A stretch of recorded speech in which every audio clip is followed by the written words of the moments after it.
Welcome back to the YouTube channel. Today I'm going to be putting PPF on the front end, all the forward facing parts of this Mercedes A Class, and inside the door edges and on the boot lip, just protecting all the main vulnerable areas from getting damaged or wear. This is actually Lee from Burham Engine's car. You might have seen this Lamborghini that I did a few weeks back. I did some graphics on the side. That was my first YouTube video. I'll leave a link above for that one.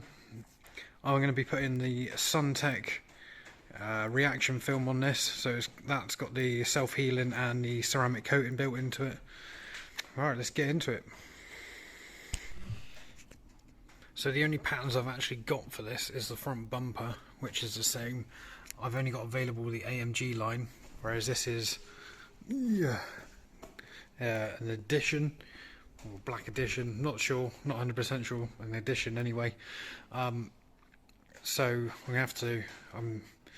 What I'll do is I'll wrap the bonnet. I will just cut a rectangle piece for that, and I'll just lay that down. The front bumper actually is the same. It's just not got the sensors cut into it, so I'll just have to wait for that to dry, and I'll have to hand cut them. Everything else, wing mirrors, A-pillar roof lining, is all there. It's just because I'm not going to have to wrap the wings as well, due to the badges not actually being on the cutout. Obviously the AMG line doesn't have that, so I could remove it, but I'm not gonna. So this has already been washed and cleaned. All I'm gonna have to do is just clay all the surfaces and just polish it up before installing the Suntek reaction. So being white, this bonnet has to be completely perfect. Everything has to be completely perfectly clean. Any little specks of dirt you're going to be able to notice. Obviously it could be pulled in from, say, underneath the light or around the grille. Obviously clean them thoroughly, getting in there with a bit of tissue and rag, and actually just making sure everything's completely clean is like paramount. He was already pointed out there's actually two little stone chips there. There's really not much we can do. This is actually a brand new vehicle, and in the time it's taken since Lee's picked it up until now, it's already gained two little stone chips. Obviously it's not worth respraying for that. That's why we're putting the paint protection on, just to get that all protected, so it's not going to actually cause any more of that in the future. That paint protection film that I've used, the reaction which we're putting on, personally is less static than the Ultra. I don't know if that's true. Maybe if any of you guys which install PPF as well, comment below and let me know what you think. Right guys, I've literally just applied the PPF onto the bonnet. I've just got to scribe it and lock it in now. I'll lift the bonnet ever so slightly, trim the edges, just allow it to dry. So guys, I thought I'd do a time lapse of this bonnet install. It's a very, very flat bonnet in the grand scheme of things. So I'm just concentrating on getting this one side locked in, then I'll move on to the other side. I'm just starting in the middle, and then I've worked getting all the water out to the outside edges. I'm sort of going up to the swage line, if you want this. Yeah, going up to the swage line to start with, and then I'll work the edges in a moment. I'm just drawing all the water to the nearest edges now. I'm just going to lock over, just going 50-50 over, making sure the water's out from the middle of the bonnet. Like, trying to get any moisture out of its later stage is going to be a nightmare, so trying to get it into place, locked in first time, is what you want to do. Just repositioned it there, and now you can see I'm just pulling this side, just allowing it to move a bit more freely again as I was working in the other side. As you can see, where the water's moving down south here, just applying a little bit of tension to help it lock down.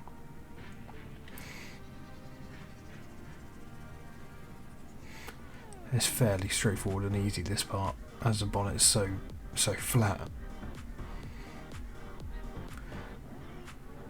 There is bonnets out there which are very difficult. I hardly need to use any lock-in solution. It's a bit of isopropanol and water mix.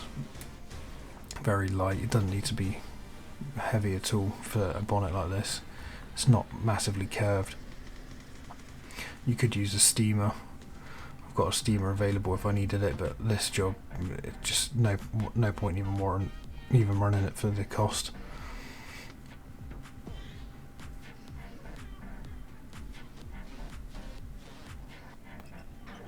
So I'm just applying a little bit of isopropanol water now, which will just tack this side, tack the edges down a little bit quicker.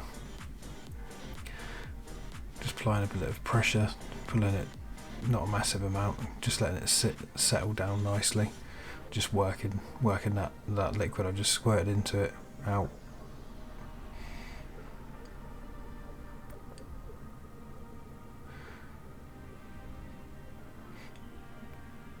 Keeping the film with a little bit of tension, keeping it flat is what you want. So then it's just going to sit down nice and smooth and not just easier to work out. You kind of get the hang of this after you've done it for a fair while. It's not going to dry out perfectly. Well, it's not going to dry out quickly due to the fact that I've got a fair amount of overhang left on the other panels, so the moisture's just sat there underneath in that film still. I'm just trying to get down and work out as what I can before cutting any excess off. Again, just locking in the front.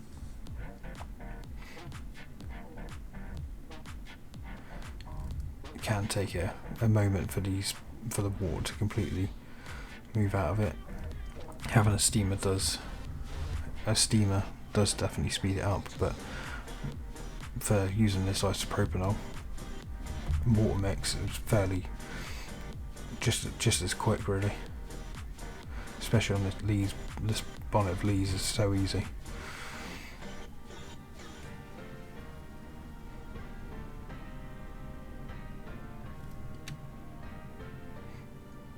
Just working any bits of moisture that I might have missed out.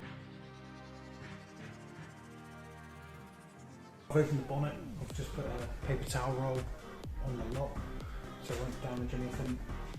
Just going to trim off the excess now. So I'm just going to point out, I'm using scissors. I could have used a snitty or a slitty, or whatever you want to call it, where the blade's not visible. I wouldn't recommend using a knife for this. I just want to be careful of damaging the bodywork if you were to slip. Just working out the moisture. Now there's a bit of less film there, and that's going to allow me to be able to set it down. You can see the water's already dripping off of it, and this is going to allow air up underneath it to help dry it out as well. You can see I'm just working out any leftover moisture that I might have missed.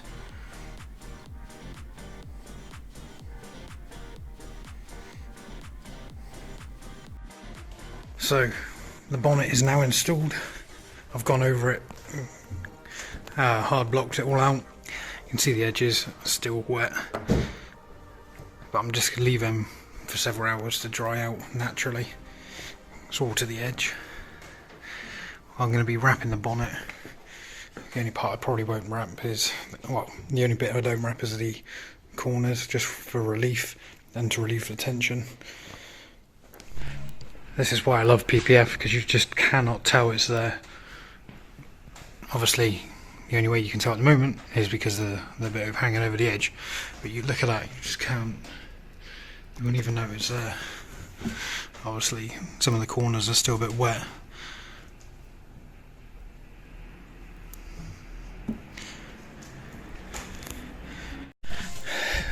Right, so the bonnet is on, drying out. All the edges are drying out. I've just looked, I've just double checked to see before even cutting the bumper, because that's the next part I was going to do. It's not the right one. The actual grille is completely different to the old, well, this is the 22 plate, and I guess in the 21 plate, the grille is slightly different. I measured it up because I can measure it on the system, and yeah, it's completely wrong. I don't know why. just age related issue. Obviously it's not age, but it's brand new.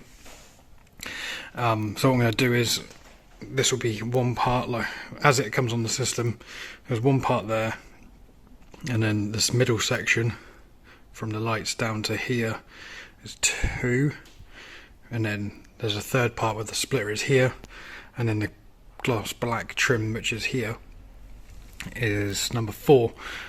But what I'm going to do is I'm going to do one at the top. Because I'm fitting it by myself for ease, I'm just going to do put a join right in the middle, which won't be visible at all.